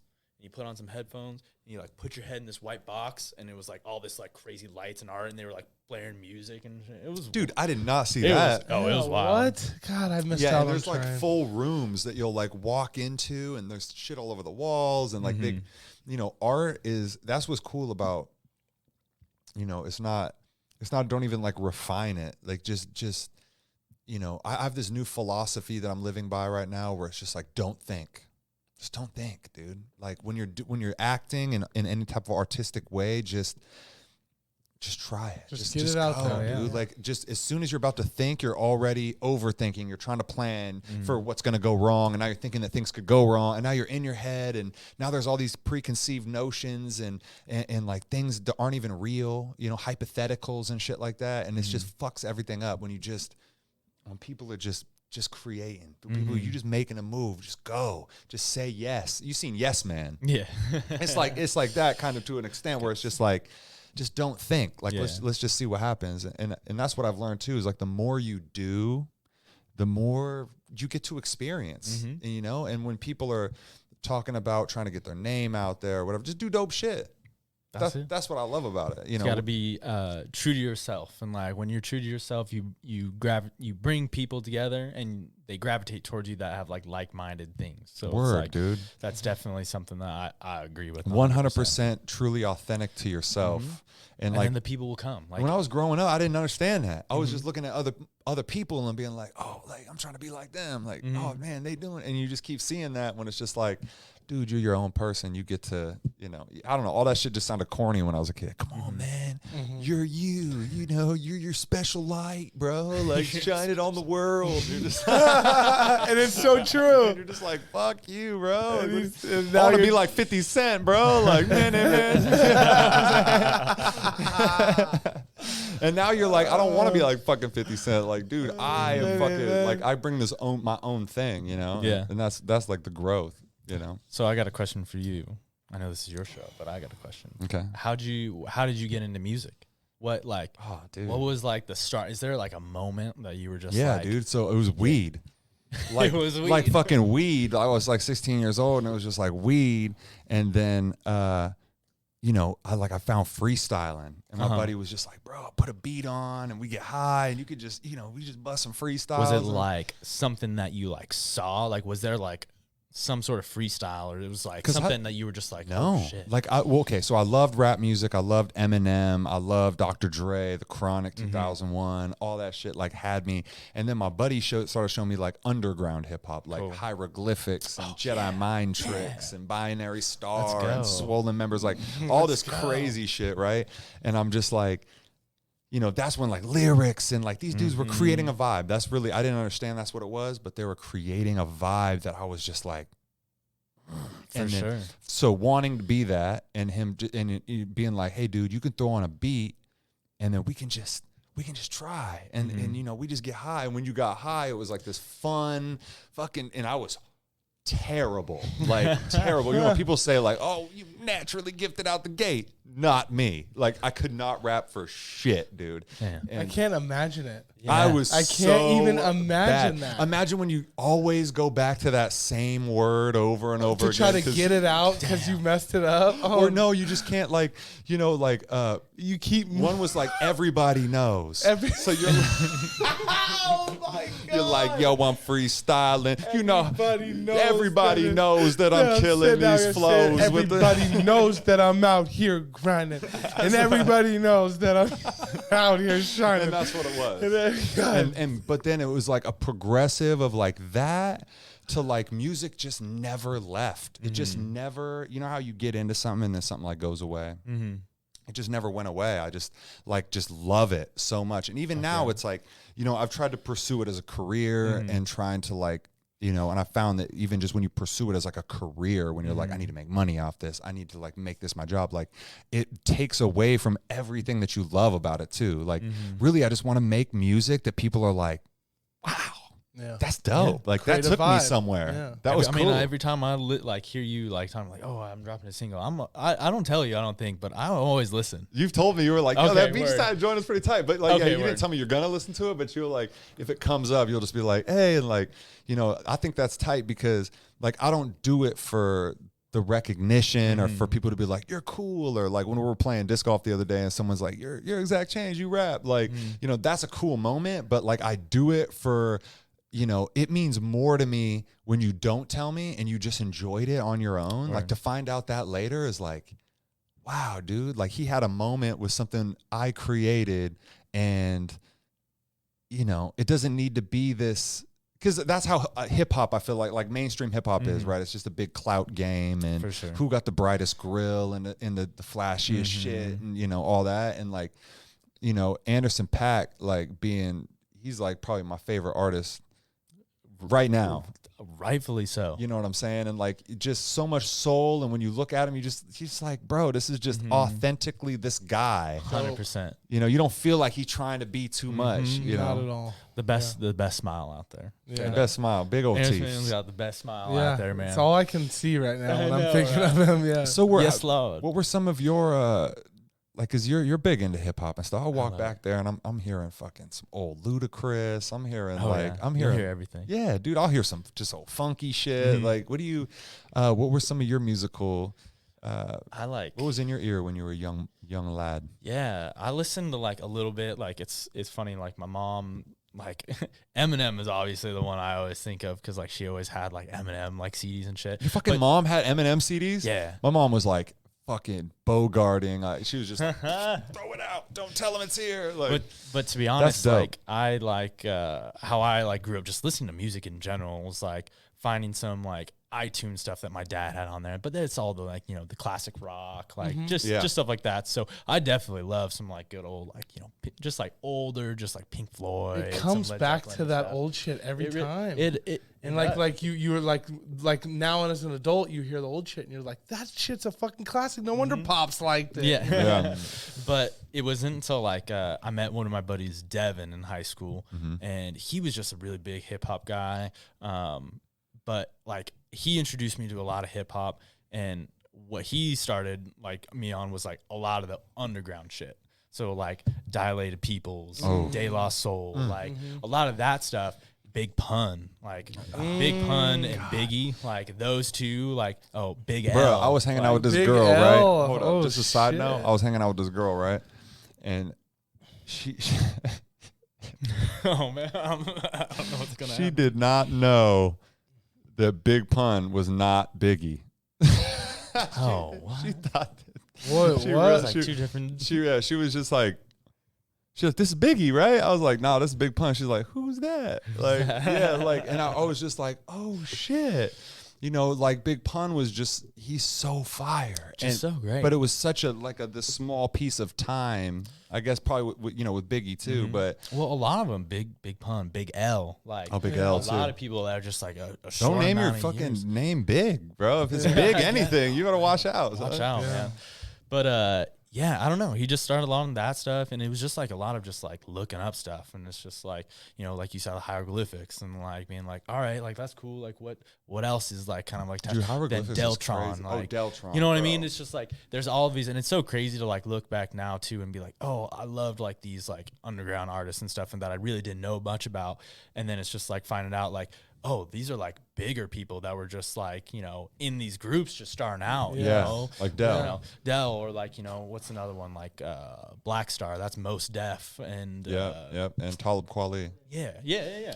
And so like imagine like these little communities. Like this is back in the day when it was really hard to access music, and their music was still getting to our little towns. Yeah. You know, and it's like that was the true meaning of underground. What was your searching mechanism? Like how were you searching back before? Back then was LimeWire. Yeah, me too. So you were in the burning CDs era. Yeah. Oh, yeah. So mine was LimeWire. So I want to ask you guys both a question. What was on your most favoritist burnt CD mix? When that shit was at the height, I want to know Mine like wasn't- top 5 songs that was going on that mix. I already got my mix. It was an East Coast mix with Jim Jones. Okay. Yeah. So Jim Jones was definitely on that mix. What was that? What was the fucking that cat from Cameron? Yeah, Cameron. Hell yeah, and Killer all Cam. Let's go. Yeah. Killer Cam. What was that? You guys know exactly Boy. what era I'm talking about. And Jones was killing it right there. Oh yeah. That was mine. It was like an East There's Coast 2. I need mix. 5. That was 2 motherfuckers right there. You just said Killer Cam. Oh and my god! fucking I mean, it was just everyone from the East Coast. Big L, fucking, what's his name? Just like what he just said earlier. Not Most Def, but Talib Kweli and High Tech, Reflections Eternal. Oh, remember all that shit, bro? High Tech with that. And then this shit was fire. Yeah, Yo, just shit like that. Let me tell you right now, okay? We're talking Forgot About Dre. All right, we're talking Country Grammar from Nelly. Oh yeah. Okay. I used to have the bass turned We're up. talking boy. about He Better Lay Low. Ooh. You know what I'm saying? We're talking that Snoop Dogg. What about the Lay Gorilla Low. Zoe? Oh, Gorilla Zoe. Talking about some Echo. Oh, the Echo hit. That was that newer Gorilla. dude, when he would hit that That's so bass, funny. low. So slept I on. haven't thought about So Gorilla slept Zoe on. in so Zoe, long, put some man. Zoe on right now. It's front to back slaps. slap. So you know, you put on a right there, bro. Yeah. That's funny. Dude, Zoe was fucking slapping, bro. And so was so hopping off of that mixtape shit, but so was I'm at the mall. It's going down. Oh, Chingy? No, that was That's, fucking Everywhere's who the motherfucker was that dude's name? Young Jock. That's right, bro. Young Jock. Let's go. This man's he's popping off. He's a over here. DJ. Let's go. Yes, Bro. this is like his era. I'm sure he loved all this shit. Oh, that was the fire. And the Young Jock, like, remember back in the day, like the big thing was you gotta have them slaps in the trunk. Like you don't really see slaps in the trunk so much now, but now back then, bro, it would be like many men wish death upon me. That's That's what I had in high school, you'd be man. in there and your fucking eardrums would be rattling. Like, I don't even know if I enjoy this, but damn, bro, I bet the people outside this vehicle think it's tight. So when you were talking about earlier, like first smoking weed, it was like a psychedelic experience. Yeah. I had a buddy in high school, and back then in Idaho, didn't have many really. So is that places where to you grew smoke. up? Was Yeah, Idaho? so I grew up in Coeur d'Alene, just right there. Oh, okay. But starting smoking weed when I'm a junior, sophomore in high school. Buddy had a Jeep, and he had the 212s in the back, and that thing it was the 212s. base mobile.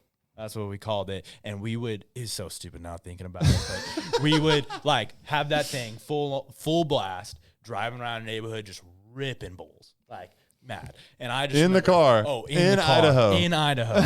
Like, With the fucking loud music blasting. and we'd be driving around neighborhoods like 8 o'clock, 9 o'clock at night. Oh like, my doing God. this so stupid. But like I straight up had like one of those. Like I remember, buddy picked me up from my house, got in. He's like, open up the glove box, open it up. It was just some dank fucking weed. And he's like, yeah, he told me that's called the hand of God. And I was like, And you're like, and you remember, like, you're like, oh, yes. I remember this so clearly. Get in, rip a bowl, and he's just playing this nasty like dubstep music that's just like blaring. I'm just like shaking in there and just like legitimately going on like an experience. Like, Yeah. Wow, it was so dude. crazy. I you took remember us there. I remember I can see smoking it. weed and jumping around and being like, I'm flying. I'm tripping. Like, bro, I was just too young to be smoking this shit, bro. I was 16 years old flying around and shit. But the fucking subs, man, it was just different, bro. Because when you be high, laying in that car and a fucking bass is hitting, you start vibrating a little bit, you know, and it was just a different feeling back then. When I think of like some music that I used to listen to in like high school, especially, have you ever heard of a website called The Collection? No. It was like The Collection with a K, and they no, used to never heard do of that. like it was kind of like Dat Piff ish. Oh, okay. DatPiff, Yeah. like all the mixtapes off Yep. DatPiff. But it was just like all mixtapes, and people would just like a lot of more underground, just smaller people would do that. But a lot of like Seattle area people would like put stuff. So I like, was gonna ask you what. That's how I heard of like Macklemore for the first time. Was like that. So that was before like Thrift Shop and all that shit. Way before. Really? And so that's actually where I heard Mac Miller for the first time. Was he had his High Life mixtape on there? Oh god, that was a banger. Yeah, it was great. It was before the Best Day Ever. It was before Kids. Yeah. It was all that. Blue Slide Park, all that shit. Yeah. So Damn. it was like that was like a website like me and my friends used a couple times. Like The Collection with a K. Yeah, and it was like weird, just like kind of like I don't think they're really around anymore, but like. Trying to even think like Sam LaChow, like Dude, Sam LaChow just found a way to just ingrain himself into that fucking that Washington hip hop for sure. But and he's still killing think it. Of like there's like this other dude, Cam Royal, I think that's what his name was, and then trying to even think of other Chitty Bang. Oh, Chitty Bang, right? Like stuff like that. Yeah. Like, so it was just like a bunch. So we always would get like stuff off of that, but Because it was cool because music was Blue Scholars. That was the music one that I was trying to so remember. valuable back then. Mhm. It was different. Now there's not anybody that's like, oh, you got some of that music? Like, I'm trying to get some of that. Like, you got some music on it? Let me get the $10 worth of music real quick. Like, nobody's breaking off like it's a fucking necessity. It's just that are you on Spotify? All right, That's well, it. let me It's know just when you're on like- Spotify. like nobody, That's they're it. just like, there's not a value. Like, if you made music before, somebody would be like, oh shit, you make music? Like, you must have it together. You must got a studio. You know where you're going. You're recording. Wow. Now it's like, oh, you make music. Yeah. I think So me is too. that- You yeah. think that's just because of just like the internet age? Yeah, it's just It's the just like internet. the SoundCloud And rappers. everything like you is hear all cheap, that. and Amazon, all that. Like, just being able to, you could just fucking, spend $600 and just order a studio to your house, and then just start making the worst music possible. And, and I also got in a debate with somebody who told me that there's no such thing as bad music, which is because it's all subjective. Just art and movies, there's no such thing as bad movies. And what do you think about that? I think it's bullshit because to me there's bad movies and music, but I understand that like it can't extend past me, because if I think it's whack and someone else thinks it's tight, then you can't argue with that. Yeah. Yeah, I You know guess what I'm it's saying? all all It's perspective not like on what there's people 3 like. judges that are saying that's good or bad. Like, it's like people make music that you might just be like, wow. Like, my mom would be like, what do you listen to? Roll out with the top and back, roll out. Like, and my mom would just be like, what is this? Where's the Jesus? Where's the Yeah, and like, I love that shit. That shit got me fucking going, man. You know what I mean? And Yeah. so it's like, just in that perspective of her thinking that's horrible music and it's the best thing I've Backfired. ever heard in my Right.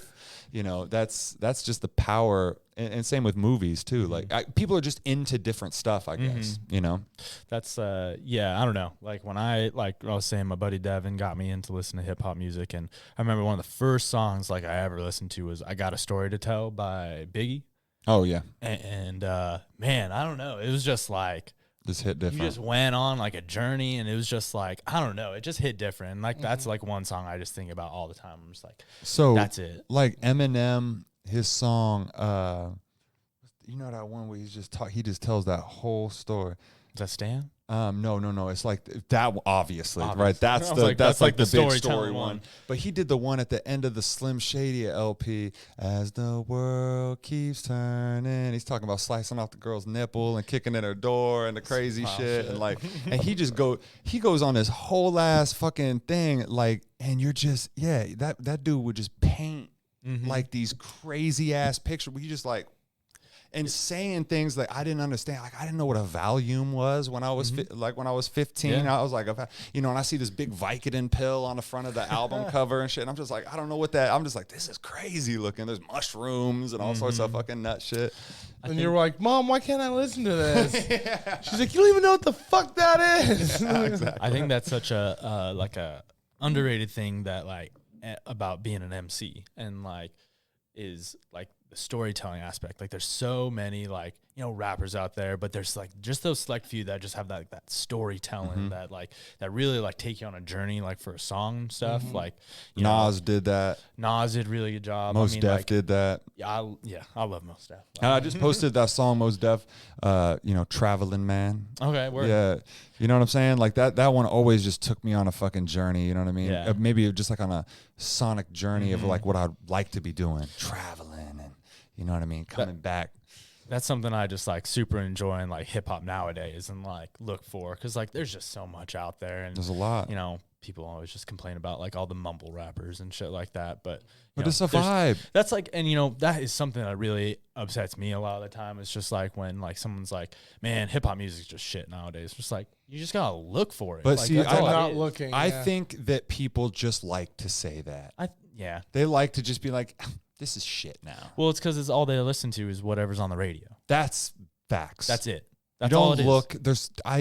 You know what I'm saying. And I talk to a lot of people who are like, well, I like the shit that's on the radio. It's like, you know, you can like this. Yeah, cool. There's good stuff on the radio. Yeah, oh for sure. But you gotta be able to. One thing I want to encourage people to do is to dig into like the city you're in. Fucking 100%. You know, when you're you know, because you're all over Facebook talking about support local business, then you listen to Migos. Well, that's cool, but you know, go support. Like there's somebody in your hometown that's probably doing something that you think is dope. Yeah, you just have to do a little looking. Yeah, well, and it's just like, and like looking in just other places, just like it's funny because just like, in my opinion, I think each city, like major cities and stuff, they got their own sound. You know, obviously people talk about, you know, Seattle, like the Dirty South or Seattle, you know, got those horns and shit. 100%. And like Seattle definitely has like a sound of music that it kind of Greaves and Macklemore and a lot of that. Yeah, for sure. Like, Blue Scholars. Blue Scholars is so like dope. all like a bunch of different stuff. Nomads. I haven't heard anyone talk about the Nomads in so long. I fucking love Nomads, dude. What's his name? Tom Pepe or something? Yeah. I haven't heard anyone. I used to bang. Yeah, Nomads dude, in high they had school, some like, shit, so bro. Tough. Like a lot of stuff like that. Isn't it crazy to see people like Macklemore like that just like blew up? Just to like in godlike levels of just What's like he been doing lately? Probably sitting on $1 million cash on a beach somewhere, fucking raising a family. With like that Grammy he stole from Kendrick. Dude. Damn, he said that with no smile too, bro. No, I mean, straight up. Kendrick. He knows it too. Kendrick had the. I'm sure he was like. He's got to know that. Yeah, and I mean that especially that specific project that Kendrick put out was just untouchable. That is like, and like what I'm talking about, like in storytelling, like that is like one of the best storytelling albums, like of this decade, if not like in hip hop in general, in my opinion. Yeah, but. I don't know. And that's where we get stuck, right? Is that we get like, in my opinion. Yeah. You gotta end it with that. You gotta end it. Yeah. Because I'll be honest with you, that thrift shop video was like the dopest shit I'd ever seen. Yeah. Like it's just like sometimes you just see something and you just have to show people. Mm-hmm. You're like, you gotta see this. Mm-hmm. You need to see thrift shop, like because it had that boom, boom, boom, and it had that crazy beat, and then Homeboy just killing the hook. I'm like, and then like, I'm also not trying to hate on Macklemore. Like, no, but it, like that one specifically, like it's just sometimes you just make like you can't deny it. Mm-hmm. It's just so good that you're just like, and then he touched on thrift shopping, which was like. He just made that cool again. What about the flight, the song "Flight" or whatever with the shoes? About Macklemore's track, He has a song called about flight. You guys know the song about the one that like blew him up. It wasn't quite thrift shop. Thrift shop is what blew him up for me. It was like before that album. Yeah. I do know what you're talking about. I never heard it's about the kid, and he's like, "Mom, I can touch the net." Yeah, I do totally remember that. You know song. what I'm talking about? No.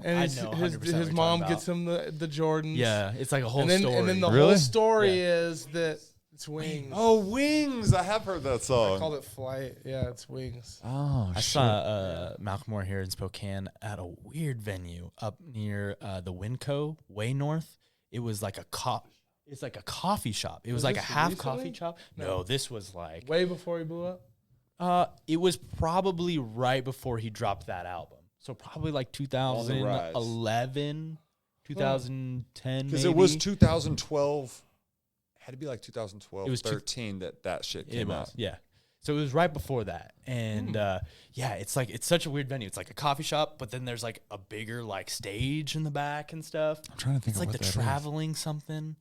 I can't think of what it is. What a trip. But it was weird. But yeah, it was a fucking lit show, man. It was tight. Oh yeah. Honestly, some of the best shows that I've been to are like at the smallest venues. Yeah. Dude, the Knit, like I've just been to some of the worst shows ever at the Knit, dude. Yeah. But I mean, it's like it's just because like if you don't have VIP, then you just like a fucking rat in a cage, dude. I'm not even exaggerating. I don't see myself going like and catching a show Back at the Knit. like At the Knit. Like the thing with the Knit is it's that just too enclosed now. if there's Think about that. VIP and you're in VIP and you can leave and go smoke and come back and go smoke a blunt, come back, and and you're That's on the true. rails, like it's nice. That is nice. But if you have general admission and you're just in there and you can't It's leave, hell. It's hell. It's hell. Yeah. Dude, I remember being at the Atmosphere show and like just standing by the door so I could crack it and go just to take like because I felt like I was breathing other people's breaths. Yeah, you were. It was thick. I passed out at a Snoop Dogg show there. At the Knit? Yeah. Yeah, it was just so packed. General admission. I didn't drink enough water that day, honestly, and I was like, it was actually just as Washington passed like the I-502 law, but it hadn't like gone into effect. So like they literally like before the show were like, all right, we know like they just passed this law, but weed is not legal. If you like try to smoke, like we will kick you out. Literally, first group out there was Pactive. I don't know if you've heard of I haven't Pactive, heard of Pactive. but they came out and they were like, yeah, we don't give a fuck. Bring the weed out. And literally everyone started just cheaping. It's like they're not going to kick out the whole crowd. But I just remember standing there and like I hit this guy's blunt and I just like my vision started to get a little blurry. I was like, did I just hit like some salvia or something? Like, What happened? What just happened? And I just like started like passing out. And like before I could like drop, I was like pushing people like getting them out of the way and ran to the bathroom and literally was drinking out of the sink for like 10 minutes to get myself right. Holy shit. Yeah. You know, at least you got yourself right, bro, because sometimes it's fucking, dude, sometimes you just gotta You could go. have hit some salvia, maybe. I don't think. Or I don't just know. weed that felt like salvia because, you know, you had Hadn't drank It just any seemed. water. I just think I was passing out because it was just so packed in there. I hadn't drank a bunch of water, just standing for so long. I was just like, I feel like that sometimes too, where it's just like, whoa, No, I'm it's- about to pass out. You know. there's something about it, bro. When there's too many people, bro, I get fucking, you know, you breathing it's a hot different- air. well, I mean, nowadays it's gonna be a different feeling. Like I'm so curious how it's gonna feel like going to a concert again and like being in a big group of people. You know what? I hope that it fucking brings it back to like that cool time when music was cool and it wasn't as accessible. And like if you want to get this, you want to go to the show, you got to get fucking tickets because like it's only at half capacity and you're gonna miss it. Yeah. And like, you know, just like making that like I hope there's that pro and the post COVID like where it's like motivating people to want to like buy like support motherfuckers and get them into town and then be there like. I think it will too. Too More much access, exclusivity. bro. It's just too much access to everything just allows us to just, you know, we just get jaded from shit. And where like if you wanted to get you know, a Dr. Dre CD, you had to go into Sam Goody and buy it for $14, right? Right? It's like you know what I mean? For like sure. and you know, it was just coming out that you could burn a CD. I was like, wait, so if you have the CD, I could give you a blank CD that I could buy at Walmart and then you could burn it onto that and then I could have the CD that you have.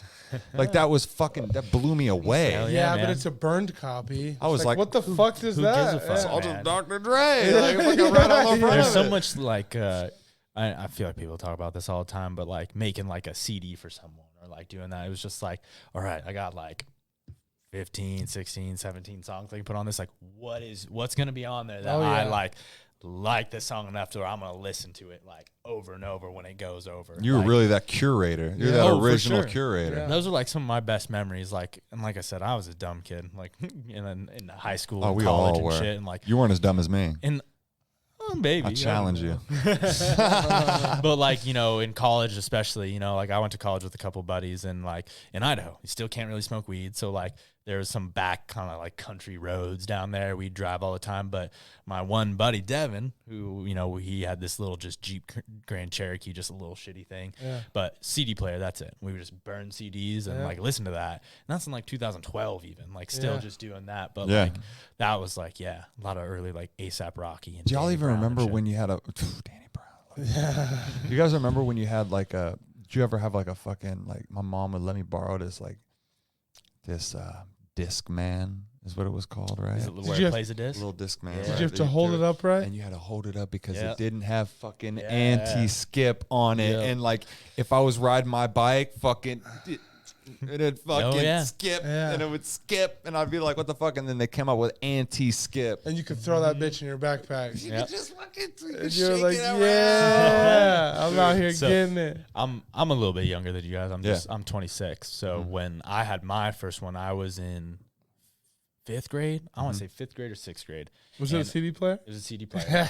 And my dad bought me American Idiot by Green Day. Oh, great album. And he like got it for me, and I like would walk to school, and he'd be like, "You cannot let other kids listen to this.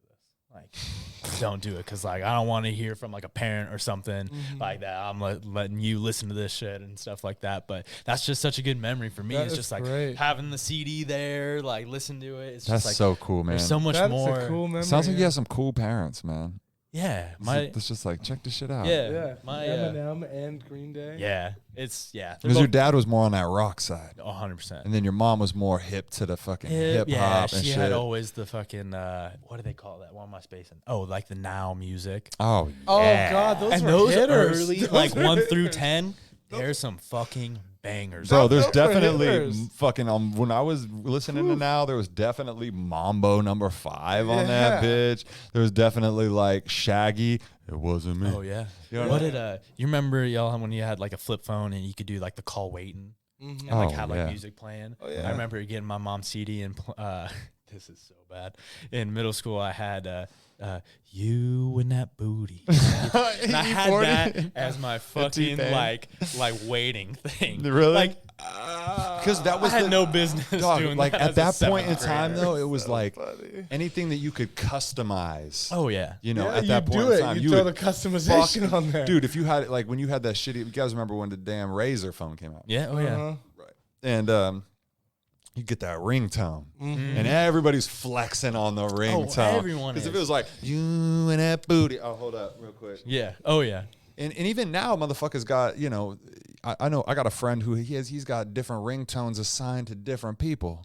So if his girl's calling, all of a sudden it'll be like some fucking Isley Brothers will come on and shit. And then like if it's like, you know, if it's one of the homies or something like, you know, one of the alcoholic homies, it'd be like shot, shot, shot, shot, shot, you know, and then it's like a fucking one of the stoner homies is calling, then it's just gonna be like That's that the funny. weed That song is. by fucking Bone Thugs and shit. So I think that's cool. You know, it's just kind of going back to music and stuff.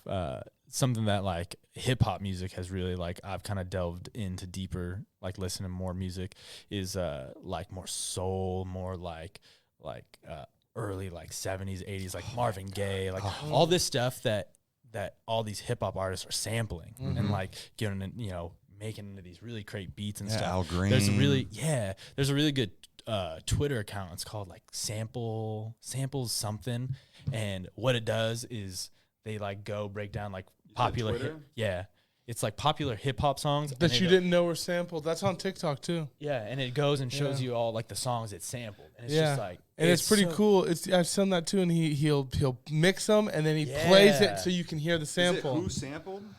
you know, I'm gonna look. Let's see.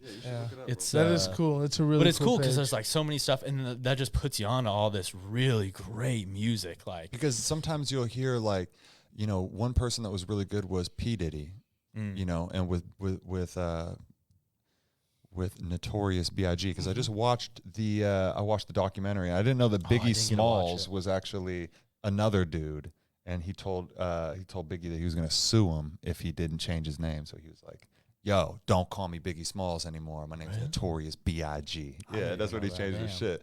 And I didn't know that, but P Diddy would just sample so many of those old tracks. So like, you know, that song.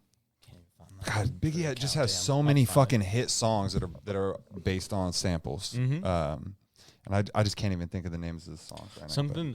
It's weird that it like took me so long until I kind of think about it, but the one thing that made me really look more into like kind of like more soul music was watching that Straight Outta Compton movie, and like the very beginning scene, it's like him like listening to records and stuff, and I want to say it's Everybody Loves the Sunshine. It's like Roy Ayers, and I was like, damn, that song is fucking tight. Like it's a vibe. Like if it's sunny out, you roll down the windows and blast that song, you feel like it's a vibe. It's a fucking vibe. And like there's so many people that sampled that song, and it's just and like, people do it. That's the cool thing about sampling too, is that people can sample different parts of the song 100%. or different ways. They can flip it different ways. For that song, who was it this last year? Joey Badass just had like a song with that everybody loves. Yeah.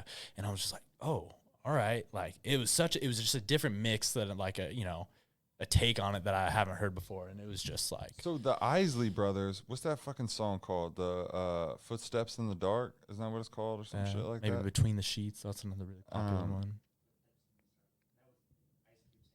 And Ice Cube sampled that for Good Day. That's right. And so it's just, people say, oh, that's stealing.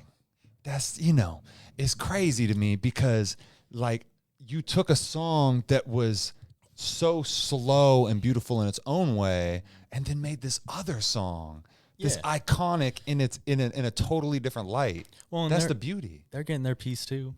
It's like you got to pay people to get those samples. So have you know what an NFT is? I don't. Okay, so it's like the new shit, digital like art, owning the original copies. Yep. So basically, Dogface. Yeah, you know that dude, right? The dude who did the longboarding with the cranberry juice. Yep. Yeah. So he's trying to sell his, an NFT of his original, the TikTok, right?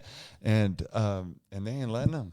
They won't let him. They're like, you can sell it, but you're not using our song. And he's just like, you can't get a deal with them. Like he to split the literally said, "I'll give you 50% of it," and they were like, nah.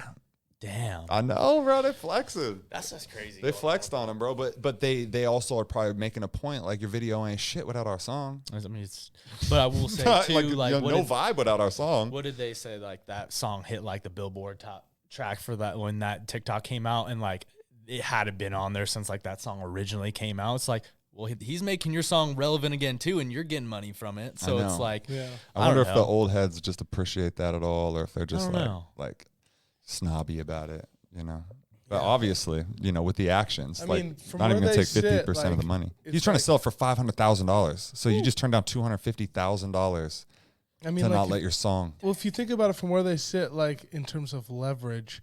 Like he used their song. Like they didn't ask him for anything. Yeah. You know what I mean? Yeah, and so why would they agree to anything? You're not wrong. Because it's $250,000. Because it's all mine anyway. You're just a guy. Stevie Nicks is she's fine. She don't need the money. I know, man. And dude, I wish I could have been a fly on the wall in any of those recording sessions and the shit that was going on. I mean, dude, when you think about like how old we are and like how cool it would have been to just been hanging out with these rock stars in the 70s and shit would be fucking crazy, bro. Because you got to think now too. So like, is that like your perception of like the time right now? Like, are people and there's just no 50? Phones. You had like literally had to be there. Or you wouldn't know. Now it's like, well, I was at home and I saw what the fuck they're doing. He just went live and he just did a whole thing. And you see like all pictures of people in like or a show, right? Like you would have to wait for somebody to like develop pictures. That's true. Or like, you know what I'm saying? Like it was never like you could be someone's got the live show, live at the show, or they posted a bunch of stories from the show. I hate that shit more than anything. I'm the worst person about being on my phone. I want to document everything. I'm a fucking, really? I'm sick. I just want to I'm like, dude, I'm here. Like, I got to let people know I'm here. And it's just like, just enjoy it. This is for you. See, that's what I just like, I am never taking, like, and it's kind of a plus and minus. Cause like, I'm never have like good pictures of myself, but I'm like never taking pictures. Like if I'm at a show, like maybe I'm taking one picture, but it's like, I'm not like recording a whole song or something like that. Like I'm just so down to just fucking get in the moment and just like, especially if it's like, that's a lost appreciation. It's a mix between them both. Like it's almost best if you're allowed to get lost in the situation, and then somebody conveniently is just snapping a few photos. You know what I mean? It's like, nice. Like it's nice when you got like the photograph, like the buddy that does photos and shit. Like, and then especially if he shows you and he's just like, I got some photos of you here. I'll send them over, and you're just like, fucking thanks, dude. It just never works because you got to have that friend that's really likes taking them photos because that motherfucker want to be in the moment too. Yeah, so he has his camera around his neck, like yeah, exactly. We went to it was the Pemberton Music Festival up in BC. It was like 2015. And one of our buddies, he's a photographer, and he had like a media pass or whatever. So he got to go in and like get some really cool pictures of like some artists and shit. But he was taking pictures the whole weekend, so that was like a cool experience. And then afterwards, he decided to make like a full like magazine for all his friends of all the pictures he's taken, and it was like half of his digital photos, and we brought like 5 disposables with us, and like having just that physical media was like so cool. And so I was like very thankful to have like a homie that was with us. That's like, badass. And that's like a really doing good gift. that. Yeah. I mean, just just even like, magazines, when you put your hand on something, you're sitting in a waiting room, you didn't have a phone. You had a magazine. Isn't that crazy? It's crazy, man. And then, the young kids are just like, well, yeah, magazine, that's whack. Like a phone is so much better. You know What's funny is like I see this like Which I agree with. sometimes of like people going to the bathroom and you don't have your phones. What do? You read the back of your shampoo bottle, shit like that. Dude. Have you seen that meme before, dude? And I've found myself doing that Like you're looking because you're phone. seeking some type of I need something. You're going in there, got to do your business, whatever. It's gonna take a little bit. Like, what are you gonna do? You're just gonna sit there? Like that's what I'm saying. Everyone's on their phone, like doing it now. But like seriously, bro, like if I'm going to take a piss and I'm at work, I stop by the break room and grab my phone real quick. Yeah. Just because even for 25 seconds, I got to make sure I'm checking that Instagram. I'm fucking looking at that Twitter, trying to see if I got any Snapchat notifications. It's just sick. We live in a sick world of fucking, I need to be instantly gratified at all times. It's like, you seen Wall-E? Like I love Wall-E, dude. Chairs, they got all the computers. That's in front it. of them Yeah. and stuff, and then it's just like That's it. That's it. That's where we're at, man. We're just like this thing's like attached to the hip, like at all times. It's crazy, man. We like it really is. Like before, you could have left without a phone. Like back in the day, you would go play with your friends. You wouldn't have a phone. You wouldn't even think about it. And now it's like the thought of leaving your phone. Like you could be, 30 minutes away from your house and you're turning around to grab that shit. You're like, I gotta have my phone. Like, there's I can't have my phone. Like there's so many things I won't be able to do without my phone. Yeah. Shit, bro. How's this wine treating Wine you? kicking, bro. I love it. I like I it. do Did we like kill it too. It's no, good. It's nice. It's nice because it's like at some point I just don't feel like I'm drinking wine. I don't. Yeah, I don't at first you do, and then it smooths out for It's sure. it's super smooth. good, It's not Jack. like super bitter or anything. I'm good. Yeah, I'm good. Where you at, Cam? I mean, how much in there? Not for you. Enough for Alright, you. I'll a just little bit. Because we what do we approaching our 2 hours here, chilling. It's been 2 hours? No way. Yeah, dog, it's almost 8 o'clock. What? I know, bro. That's wild. It's time for man. us to go get high and chill and yeah. have some more. I Set the am wrap just up, like- fiending to taste this. Like I can't quit looking at it. What else? Is there anything else you wanted to talk about? Probably. What's crazy? What's going on? What is going on? Actually, let's take it to the streets real quick. I don't have any like crazy stories to tell you or nothing. Well, I did want to ask you one question. Whoa. Okay. Wow. Breaking news. Okay, let's just dive into this. Comedian Eric Andre had a knife pulled on him while shooting new movie. So God damn. crazy. Whoa. We'll just throw that out there. Probably was a prank. They caught up with. It's probably. I could see him just being like pulling that shit. Did you guys see a stand-up? Okay, watch it. I mean, I watched the show. Go watch. Yeah, the show is fucking crazy. The just stand-up is something, dude. crazy too, but you should watch that. What was your one question? Oh yeah, the question was if you could get rid of one state, which state would it be and why? One state? Yeah. What is that? What is that? All right. And it could be for the silliest. It doesn't have to be for like some thought out answer. It could just be for the silliest reason. It could just be because you don't feel like there's shit there and you've never been there and whatever. He's thinking hard. Like, what the fuck's going on in Arkansas? Ooh. Not shit. Saws probably. Arkansas. I don't know. Arkansas seems like some just Little rocks. like, and this just might be an over, like some down south, just fucking, I don't even know. Yeah. I just got to put on the accent talking about Arkansas. They type probably got shit, some bro. fire food down Oh, there. I bet. That I bet it's brisket just some probably fucking, hits down there. But you dude. don't ever hear, you just hear like maybe Kansas Alabama, barbecue. You hear about South Texas barbecue. Carolina. Like, what do you hear about Arkansas? You don't. I don't hear any. Like- Arkansas could leave. Like, and I think wouldn't about even this. fucking Like, care. I could think about like at least close to most of the states around there. You got like Missouri. Like, well, that's still Kansas City, and you got like barbecue in there and yeah. stuff. Like, you got all that. You got Louisiana. You've got, New Orleans, got all Lil that. Wayne. Kansas. Kansas, people know Kansas, Kansas City. Like, it's part of that. You got Lil Wayne. But I'm just saying, like, what's in Arkansas? What is Arkansas? Bro, you don't know Am I missing something you from don't know Arkansas? you don't know their state bird, you don't know their state flower, you don't know their You favorite about food. to just get rid of them. I don't know okay? what fucking, I don't know the capital of their state. I feel like I can think of like at least one fact about like other states. Not Arkansas. Not You Arkansas. can't think about I know. shit No, about I'm drawing a Arkansas. blank. I'm No. like That's what waiting I'm to be saying. educated on it. I'm saying, who's the most fire rapper out of Arkansas? I can't even think about There's it. a don't cat right know. now that's just like, Fuck you. fuck these cats, bro. I don't know. I'm out here killing the game. Yeah. Yo, rest in peace to Arkansas. Cody, what you got? Let me hear I it. would say north or south, but probably North Dakota. So you just need one of them. You don't need One of both. the Dakotas. I'm trying to think what's going on in Dakota. Devil's, Devil's Tower's out there. You got a lot of oil.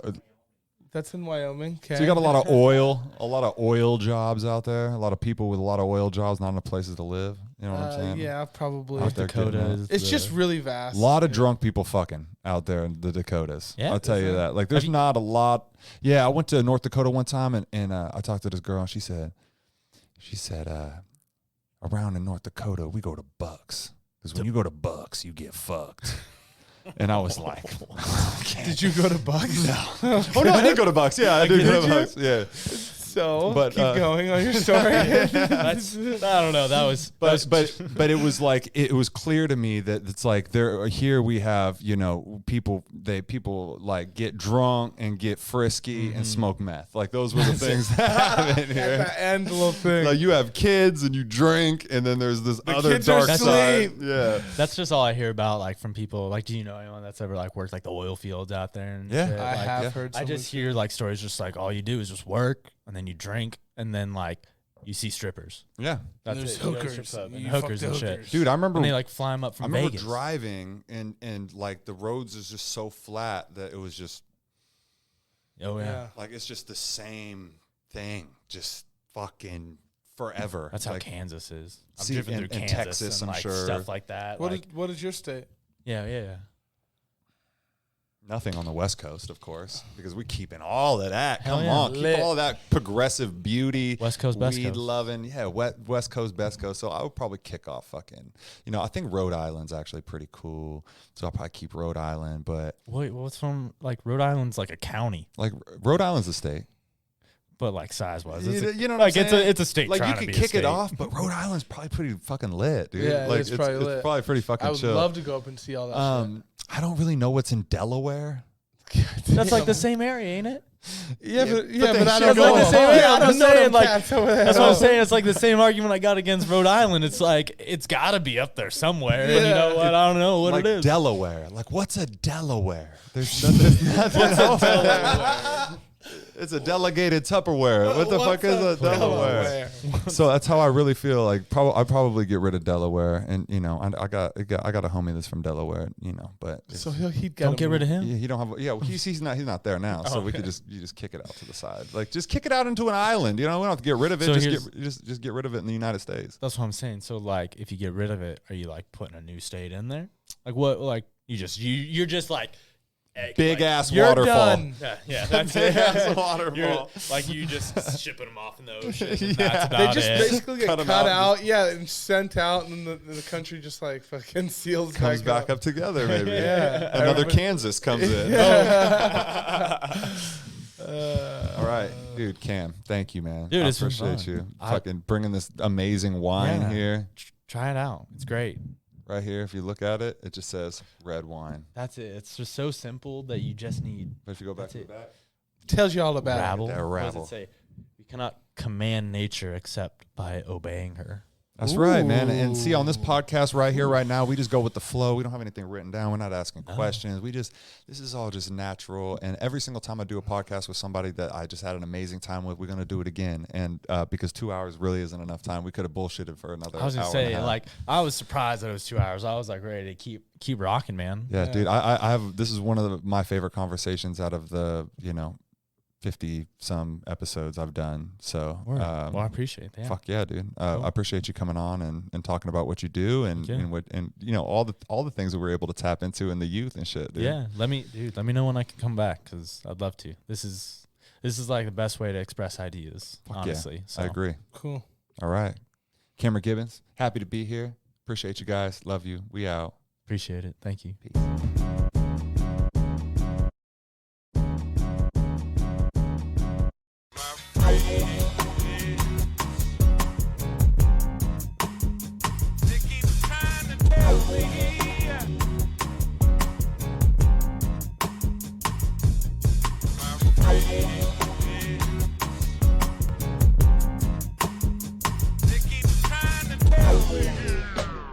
Yo, I'm just happy to be here.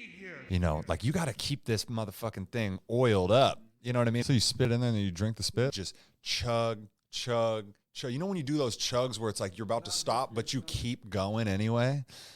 No, big spit chug, bro. That's why I got that fucking porcelain skin. You know what I'm saying? You slap the bag, baby. That's the definition of that loud pack.